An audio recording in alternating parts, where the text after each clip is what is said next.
Working? Yeah, perfect. Love.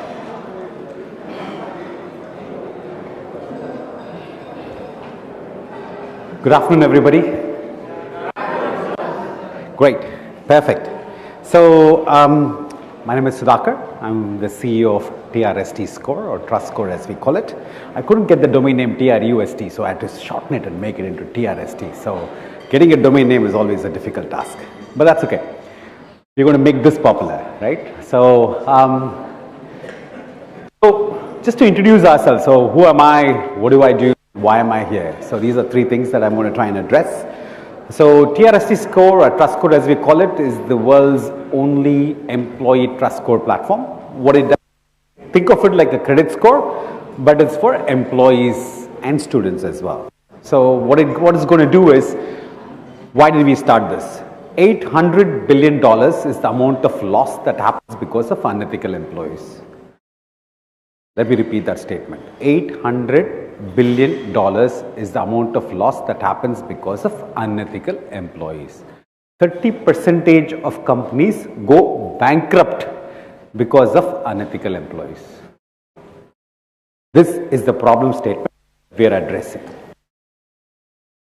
These are the people in my board. Mr. Satish Mehta, who is the founding CEO and MD of Sybil, who is the credit company, which all of you may be aware of. He's in my board. Mr. Srinivas Acharya, who is the former managing director of Sundaram Finance, is in my board. Mr. Jasmeet Singh Gujral, who is the director of Shriram Capital, is in my board. Professor Sridhar, who's also here. He's been always a fantastic advisor. He's in my board as well. Girish Ramdas, who's the CEO of Maxter. If you ever read the online magazine, it's like Netflix of magazines. He's my investor as well as in my board as well. I've got 8 other investors who have all invested money into a company, if you like. So we are hiring. So anybody who wants to join my company, go ahead and send me a resume. We are looking for people to hire. So one of the reasons why I came here, I figured, it may not be a bad idea to go meet students, because we are in the hiring process. We want more young blood to come and be a part of our company. I saw a lot of hands raised when I said, whoever wants to start a company, if you don't have an idea, come be a part of our journey. We would love to have you with us. We're looking for young minds and talented people to come and be a part of our organization. Go ahead and apply. So, networking. So, before I came to this conference, initially I actually wanted to just talk about me and my journey and everything else. My dad passed away recently, unfortunately, and so I figured, I felt a little bit emotional. So I thought, I'll take you a little bit back to my father's journey as well. Not just my journey, but my father's journey as well, to see how, he built up companies, because I usually don't like to talk to him because he's big shoes to fill, right? I mean, it's very big shoes to fill. And, it's very difficult when you have to fill big shoes, right? So I always try to say, I'm me. In fact, Mr. Sridhar does not even know about me as much, believe it or not. So that's how much low profile I like to keep myself. This is my 3rd startup, believe it or not. So this is not my first startup. So I've got a lot of experience in starting companies. The part that what people never say, persistence, never give up, that was the attitude that I carried and I'm continuing to carry. Hopefully, this is the journey that I'm going to become. I'm hopefully looking at becoming a unicorn pretty soon. So hopefully, this is the journey that I wish it would inspire you as well to start your own as well, right? So tell me something. What is the most important department of an organization? A company, you want to start a software company, you want to start a tech company, you want to start an engineering company, whatever it is. What do you think? You have the various functions. I'm sure your management books would have spoken about the various departments in your organization. You have the HR, finance, accounting, engineering, product development. What is the most important department in your organization, in the company? I expected some other answer and I'm getting the right answer pretty much first. This is ridiculous. So, if anybody else thought that it was the engineering, the engineers, the people who build, all that stuff, you're wrong, right? It is the marketing department that is the most important department in your organization. You could be the best engineer, you could be the best guy producing the best software, everything else. But think about it from a different angle. If you don't know how to market yourself, you're not going to grow up in the chain, right? So in reality, you need marketing. Whether you yourself are going to go into a job, let's say you go to a job, you have to convince your boss, hey, you know, I'm a very good guy. You go into an interview, you have to convince them, hey, you know what, I'm a very good guy. At every step of the way, you are marketing, if you think about it, right? So marketing by itself should be instilled and born within you if you have to become a very good person. So start learning that skill, because you know what, it is not going to jump out of the air. It is not an art. It is a science that can be mastered. In fact, my father made me master it, right? So right from my journey, I will talk to you a little bit more about that, because we're going to talk a lot more about that. So you are going to be marketing at every step of the way, right? Now, how many of you know at least 10 people in this room?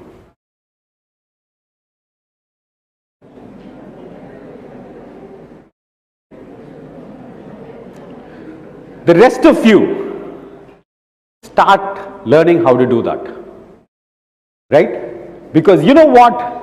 Your best friends are all right here. The journey that you participated here is going to be the most important thing that you're going to learn, right? Because if you don't know 10 people here, those 10 people are the ones that are going to connect you to the rest of the world, right? So the most important thing, so let me give you, as I was telling you, let me talk to you about my father's journey, I was saying. So this is R. Tyagarajan, who is the founder of G.A.M.E Group, where I was there as well. So he invested in about 8 companies before even starting G.A.M.E, right? Everybody knows Mr. R. Tyagarajan, or you may not know because you haven't been part of it, but all the corporates here will tell you, if they asked you who is R. Tyagarajan, they'll all raise a hand and they'll all know who is he. He'll be like G.A.M.E. He is the founder of G.A.M.E. Everybody, the big wigs here will tell you that he is a part of the G.A.M.E group, right? But nobody knows that he invested in 8 companies before even starting G.A.M.E. And guess what? All 8 companies failed. What is the one reason why it failed? Because the marketing person did not do, or was not doing a very good job of doing whatever they're supposed to do, right? Or did not have the brains or power, whatever you want to call it, the ability, you can call it whatever you want to call it. They did not get there, and hence it failed, right?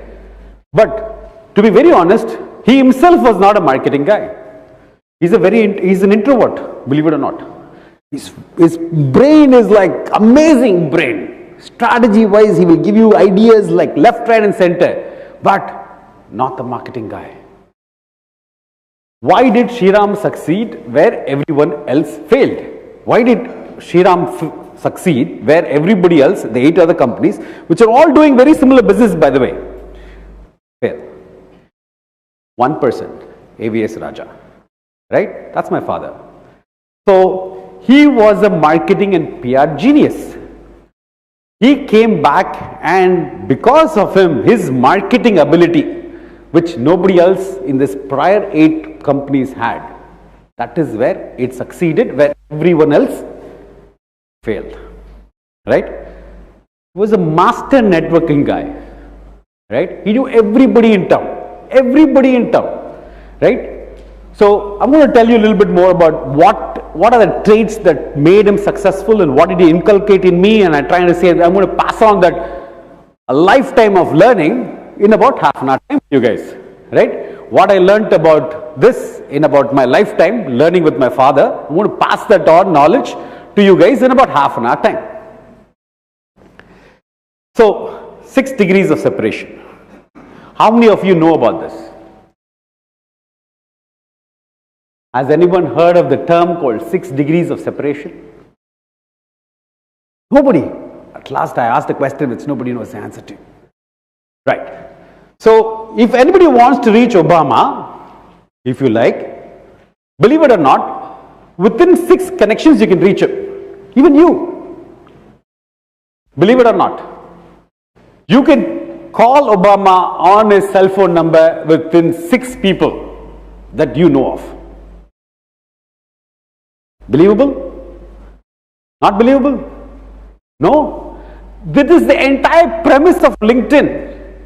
LinkedIn as a company's entire premise was 6 degrees of separation, that you can reach anybody within 6 degrees of separation. If you see, oh, this person, you will see three people separation, 4 people separation. What it means is, within, you go Google, if Obama is online, go and try to go to LinkedIn and say Obama and see how many degrees of separation you can before you can reach Obama. Now that you know me, my uncle knows Obama and you reached him.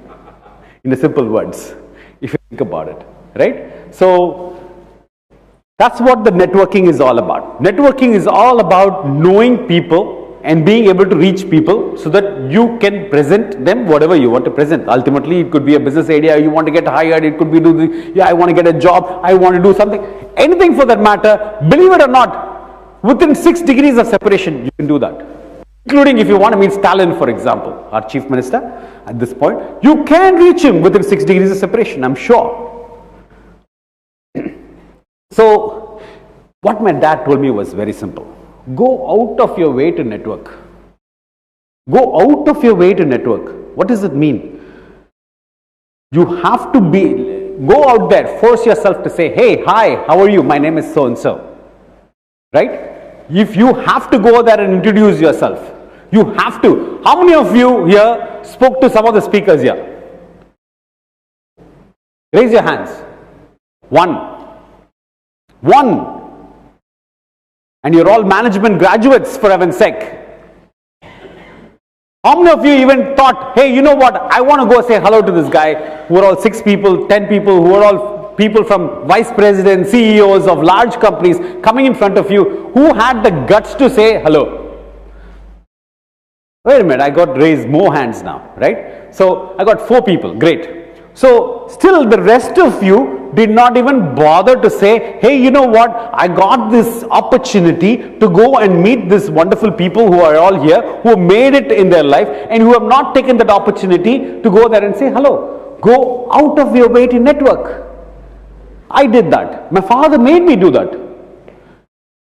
I used to, college, we're all drinking and doing all the stuff that we usually do, right? I mean, let's forget. So I'm like going outside drinking. He'll be like, dude, Sudhakar, where are you? I'm like, Dad, I'm going out. I'm not coming. I said, there's a Rotary Club meeting. Why don't you come over here? I'm like, Dad, I don't want to go to Rotary Club. All the uncles and aunties are there. I don't want to come. You know what he'll say? Sudhakar, what are you going to do? Drink, right? Come there and drink. I was like, what? Which father would tell you this? Right? My father made me do things which I otherwise would not have learned. He made me do, he told me, Sudhakar, who are your friends? You should know everybody, what their father did, what their mother did, everything. He made me learn to do it. He basically, believe it or not, I am part of an alumni network called Don Bosco Alumni. Okay? We have close to, the entire alumni is so networked. We have 245 doctors who are all sitting there. Believe it or not, during Corona, you know how many people I was not able to get a bed for? We all had problems where we couldn't get beds, right? Do you know how many people I couldn't personally get a bed for? 0. You know why? I knew everybody in town to make sure that somebody who is in need of an urgent need was able to get a bed. You know why I was able to do that? Networking. I go out of my way to make sure that I meet every person. Over here, I'm sure if any of these speakers, I would have personally shook my hands with them, made sure I've learnt about them and did everything else. As a startup, you have to do that. Not only that, forget me as a startup, as even when I was working in KPMG, for example, we had a very simple principle. You have to get your own project. You got your job, you got everything else, but you know what? I have to get my own project. You know what that meant? I better have good relationship with every person in the company. If I don't have a good relationship with a person, next project will not come in handy. So I had to network. I had to make sure that I learned the art of networking right from that age. You have to go out of your way to make sure that you meet people and learn to network, because you know what? The lesson that I'm teaching right now is the most important lesson you will learn throughout your entire career. Okay? So you have to learn to know marketing. You being a bookworm is not going to help. As I said, you're going to do marketing every step of the way. So you better learn to network. That is very, very important for you to go out of your way to network, if you like. So that was an interesting topic, right? So I'm just giving you life lessons, believe it or not. I'm just telling you stuff which basically I learned throughout my stuff. And so there was this guy, his name was Neeraj Prakash. He was a very good friend of mine, president. So he was working for this company for 20 years. So I said, dude, you must have never come across bad managers, because 20 years you cannot survive in a company and not have any bad managers. I mean, you always have bad managers one way or the other. And it's very important. By the way, on a side track, it is not the company you work for that is important, but to have a manager that is more important. Because you know what? That person can change your life. Understanding that person can change your life. So I asked him, so what is it that, how do you keep your stuff, everybody happy? He said, Sudhakar, you know what? I even treat my wife like a customer. That's why she's happy. Think about it for a second. It just boggled my mind. I was like blown away. He said, you know what? Treat your family, everybody like you would treat your customer. Treat your entire relationship. Treat everybody as though they're your customer. You will never have fights. Right? So think about it. Do that particular thing that you would do. Make sure that if you had to cultivate a customer, what would you do? You would focus on them. Your children, making them learn your way. What are you doing when you're selling to a customer? You're marketing to them. If you want your children to learn, market to them the right way, they will also listen to you. So he taught me one thing. Treat everybody like your customer. Your life will be very happy. Right? So, as I pointed out earlier, your alumni is a very important component of what you're trying to learn, right? So today, as I pointed out, all of you here, one of you is going to become a unicorn. One of you is going to become a vice president in a bigger company. One of you here is going to become a professor. One of you is going to become some scientist, for example. He could become the next Google Sundar Pichai, for example. And at that time, you'll be like, shit man, I wish he was in my college. I just didn't bother to go and meet him. Right? Just imagine that. Sundar Pichai's childhood friends, how many of them know Sundar Pichai? Right? So that is very important. Your alumni network is the most, your school and your college, wherever you are. You cannot talk to anybody in the world the way that you speak to your friends who are right next to you today. Right? So that one connection that you're going to make is your friends from school and alumni. You will talk about those college professors. That day, you remember that professor, he said this, and you'll be laughing and talking about that single day. Every single moment that you will not realize it today. Ask anyone here, 10 years from today, believe it or not, my school friends get together, we behave like school children. We have not aged a single day.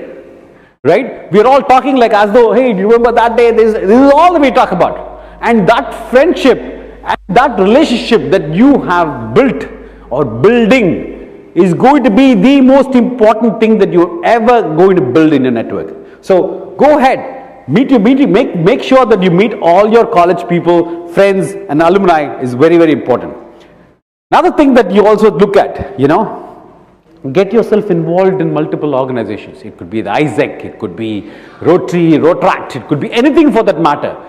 Get yourself involved in such organizations. It could be the we had something called Loyal Theatre Society, for example. Be a part of that. Be a part of the elections. Be a part of everything that you can lay your hands on. You know what is very interesting? Let me tell you this. Mr. R. Tyagarajan and Mr. A.V.S. Raja, who I spoke to you about before, do you know where they met? In a Kalasagara, which is a music and art organizing this thing. You heard of these Mysore clubs and festivals and all the other stuff. They were a part, these two were a part of that. That is what brought them together. Can you believe it?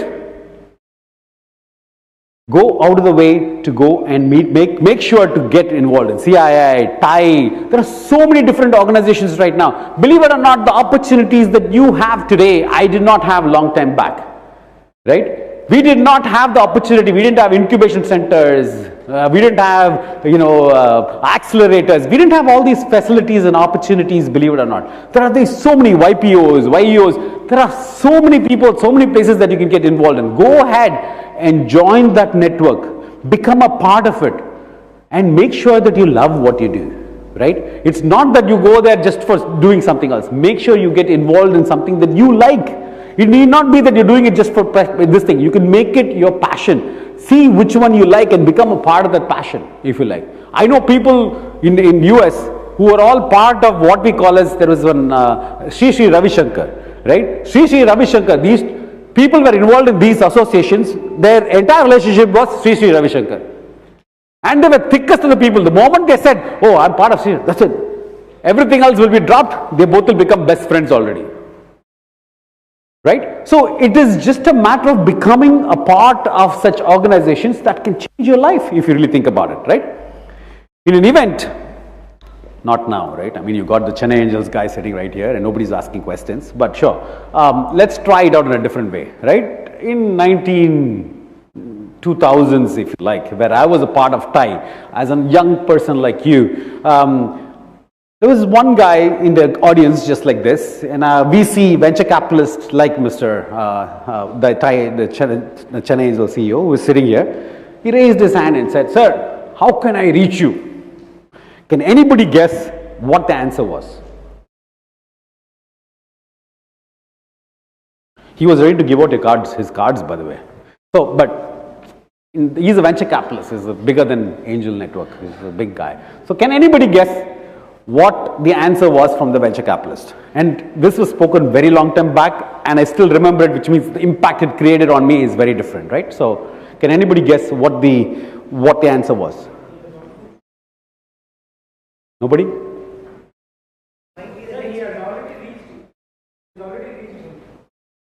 Oh, you have to get his email address and phone number, dude. So, you think he's going to give out his card to everybody who's coming to the conference? He's a venture capitalist. At that time, venture capitalists were not that easy to reach like he was. So, tell me what his answer was. His answer was very simple. He said, if you cannot reach me, you're not fit to be an entrepreneur. Number one. Number two, if you're not networking enough, you're not fit to be an entrepreneur either. If you cannot reach me, you're not fit to be an entrepreneur, which means you're not networking enough to become an entrepreneur, so you're not fit to be an entrepreneur. That was the answer. And this is, all this is true stories, because when he comes and gives us a card, nobody believes these stories anymore. So, but the true story is, if you go out there and ask somebody to come out there and tell them to give their card, there are thousands of people trying to reach him. Thousands, millions. There was an organization called TIE. The TIE had they have a conference. They have 10,000 people attending that conference. 10,000 in San Francisco. If you go there are 10,000 people attending that conference. You know how things will go? Exchange business cards and say, hi, I'm so-and-so, so-and-so. 5 seconds is all that I have. I move to the next guy because I want to meet 10,000 people. Because we don't know who this one guy who's going to be a customer, who's going to be an investor, who's going to be a partner. All this has to be made with 10,000 people in 2 days' time. Right? So all this has to be done in a proper fashion if you really think about it. So I'm just giving you the importance of networking and what you can do and how you can reach them as well. I'm also talking to you about experience. I'm also talking about how it went on in TIE, right? It's important that you don't spend too much time so you'd miss out on other guys, but also don't spend too less time. So it's also important to get to know each one personally wherever needed. Make sure that they know about. It's very important to know there are two kinds of people, right? So one who I say, hi, how are you? And the other is, I know their family, I know their history, I know everybody else. That is important for you to know about them in the personal level, right? And to get to know them in a personal level is very, very difficult. Believe it or not, I just didn't understand this entire thing until, a few days back when people, for my funeral of my dad, people came from several different places, right? I didn't even know who these people were. They were all coming and crying. I'm like, what happened to this? So, there were people that he was walking with. Each of them, he would say, hi, Mr. So-and-so, hi, so-and-so, hi, so-and-so, hi, so-and-so. He knew everybody. He will tell you which house that person lived in. That's the kind of networking you need to be able to do, right? So it's about, like I said, go out of your way to make sure that you learn to do the networking ultimately. So another thing is, do something that would add value, right? So ultimately, whatever you do, you need to add value something. For example, my dad, right? He started a magazine called Amudha Surabhi. Amudha Surabhi was a Tamil literary magazine. In those times, chit funds, Shriram, many people don't know it as different things, but Chits was the company that it started off as, right? So chit funds was a bad name because there were so many companies which were cheating people. There was a lot of other issues that was happening and all other stuff. So what did he do? He went and bought this Tamil magazine, a chit fund company running Tamil magazine, sponsoring Thirukural Vira, this thing. He was not marketing to them at all. He was talking to them about something that we are a good company. That is all that he was trying to do. And guess where it helped them? All this good stuff, they were all their brand name was propagated amongst people who, it made sure that it got a good name among the other bad people in the market. You know where it helped them the best? In about 1999, if I'm not mistaken, the RBI told every company should shut down. Right? All the NBFCs, you're taking money from the public. I don't want you to take money from the public. Almost half the NBFCs closed down in 1999. Guess what happened to Shriram? Still standing. You know what was happening in Delhi? People were standing like their front page, Economic Times, closed down. In Delhi, Tamil Sangha was standing there and saying, I stand guarantee for Shriram. Don't have to take money from this company. All because of what work was done previously.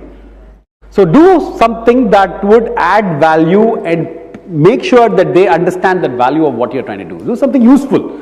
Being a part of Rotary, you're doing something useful. Do something that is useful, and everything else, you don't have to do direct marketing. You can do indirect marketing in such ways to actually make yourself known in the public, ultimately. Right? So let's talk about collaboration. How much time do I have? 12 minutes. Okay. So collaboration. Let's talk about collaboration from a different angle. How many of you have heard of GitHub? Okay. All techies? Right? All the B computer science guys who went to MBA, is that what it is? Huh? Commerce guys, GitHub, okay, fantastic. Okay, GitHub is a place where people write their code and put it up for anybody to use. It's free.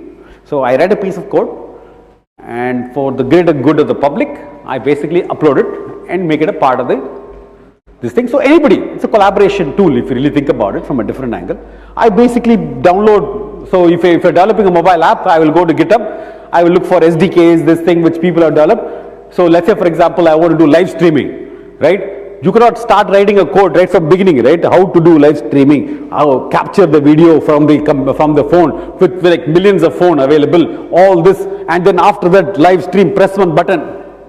If I have to write that code, I'll have to create another company just to do this only, right? So what people have done, I've already created that, I upload it, now live streaming becomes, take it, put it, video will come. Simple. Within about 2 days time, I will have the code live streaming done. How is this possible? Using a software, Microsoft acquired this company called GitHub. Alright? So what happened? That is collaboration. You know what? In India, most of the people, you know what percentage of population of Indians contribute to such open source? How many of you know what open source is? How many of you know an Indian company which has open source? Raise your hand. Name one open source company from India.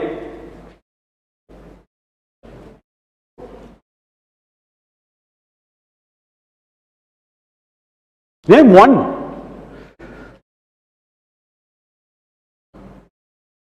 I can say, for example, your Google's Android operating system in itself is open source, right? Android operating system by in itself is open source. Apple's is not, but Android is. Like this, how many of you know there is an open source software created by an Indian dude? Don't tell me Sundar Pichai only created that and that's why it's okay. No, I'm not talking about that, right? I'm talking about an Indian dude who's created open source software. Zoho is open source. Who's that? Okay, Zoho is making money. Okay, they're good people, I love them, but Indian dudes, very nice guys, fantastic guys, but they're not open source. But I'm talking about open source. Really, tell me why this has not happened. Why is it that there is no Indian dudes providing open source softwares? Why? Can anybody guess why? We all, okay, we have understood, okay, there is a problem. Now tell me why. Huh? Funding. Do you know how many people contribute in GitHub without making a single dime? No funding available. Not everybody is getting funded from GitHub. They are providing small softwares for free, right? Why is that Indian dudes are not doing it as much? There are few people doing it, but not the percentage of population that you expect from a European or a Russian or any other community, even the Chinese for that matter. But tell me why. Huh? Could be. Next, give me. I think there is a bigger and better explanation for it. No? Acquiring customers where they Forget about customers. Open source, what does that acquire customers here? I'm not even charging a single dime. Where is the customer acquisition? No, customer acquisition was their main concern. So they. I'll tell you why. Since none of you have given me. No passion. Your father told you will get a good job. If you go into computer science, do MBA, they will get a very good job. They made you like that. You came here and studied computer science because your father told you will get a good job at HCL, Wipro. No passion. Right? Being an entrepreneur requires you to have passion in what I do. Right? Ultimately, there is no passion. All of you here, I'm sure, because somebody said you'll get a good job because you'll go to this, do this MBA. Very good. You'll get a good job. Correct? How many of you raise your hands? Tell me the truth. Okay? How many of you raise your hands and tell me you came here? Somebody told you you'll get a good job. Hence, I joined this. Raise your hands. All of you learned by passion means I will not agree. Come on. This is ridiculous. Or I should have asked it. I should say, raise your hand if you came because you had passion for it. Let me ask you a different question. Let's see now. Okay. All right. Good. So, about 10% is the population. So, 10% came here because they had passion. Rest of you came because somebody in your family told you will get a good job because how will you have passion to do what you did? Right? You must have been very good in art. You must have been very good in sports. Somebody must be very good in something else. But their careers, they said, software, good job. MBA, very good job. Right? So that's what really happened if you really think about it. Right? So unless and until you do it with passion, you're not going to succeed. Do whatever you do, but do it with passion.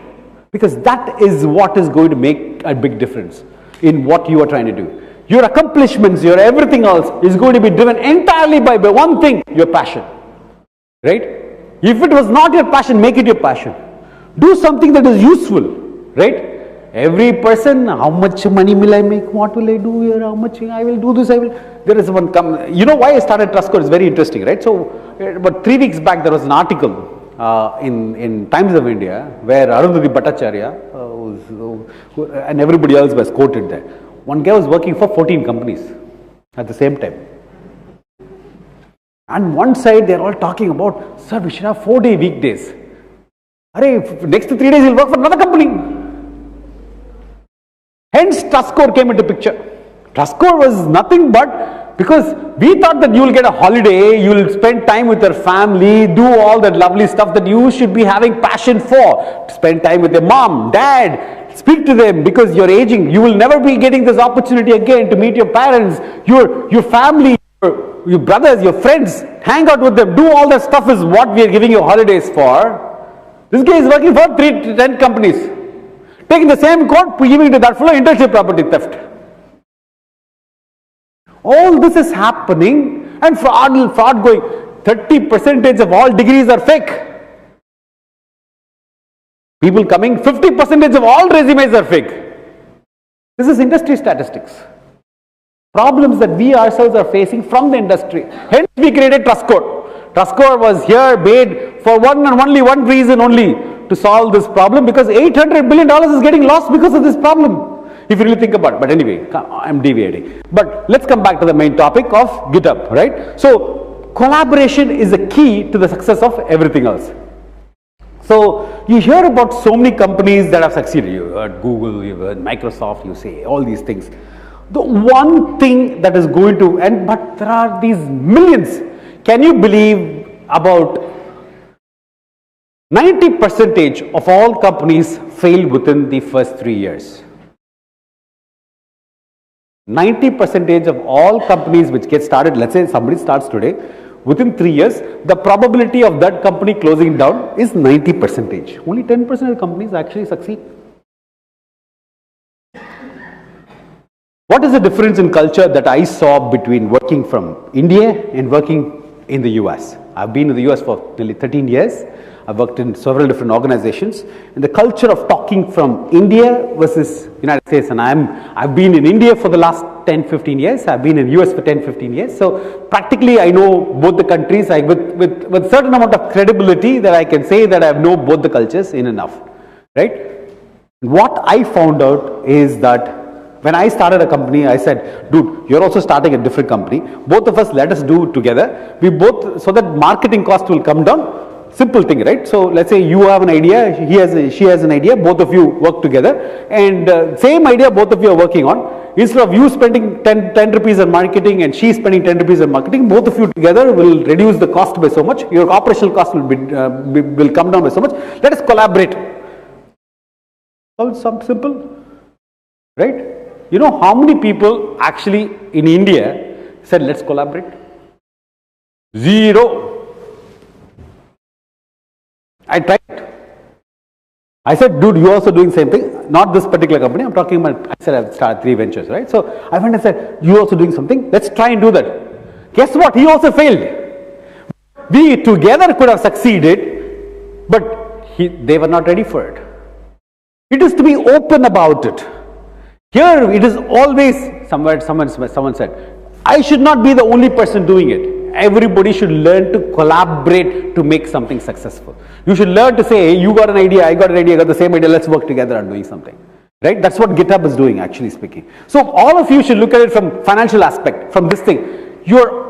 Most of the people take emotional decisions. It is not ingrained in your heads to collaborate, unfortunately. If you look at it always, what did they teach you? You got first mark, she got second mark. Why did you get first mark? You're looking at them as competition rather than collaboration. You both first, let's study together? No, you'll beat me.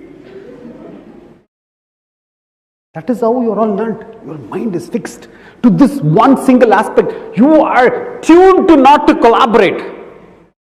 You have to change that. Work together, try to. That's where MBA tells you, group discussion, joint projects. I'm sure all of you would have started to do that, and that is where. But in reality, this should be started right from, if you ask me, my son is going to IB board now. They are starting it right now. I believe the next generation will be a lot better. But your generation, I'm not too sure, to be very honest. Right? I don't know, if you studied in CBSE, you're doomed. Right? Because ultimately, you have never learned to collaborate.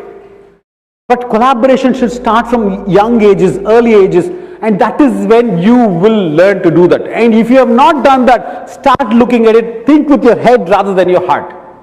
Right?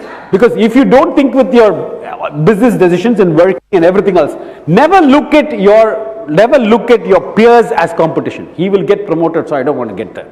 Don't do that. Right? I've had this experience personally myself. There's a guy called Steve Dalton, and he basically did the same thing to me. I asked him, can you teach me? I learned it over the period of time. I will not teach you, because you will then become my competition. That's not the way to look at it. I said, I will never ever. My entire objective was to learn, right? It is not impart knowledge. Make everybody learn. Right? That is more important than actually trying to hold it all to yourself. Collaboration is the key to success, because if you don't learn how to collaborate, you will not be successful Forget about in your current career, but in your ventures, if you do start one as well. Right? So this is very, very important that what we do. Thank you very much. That's all the time I have.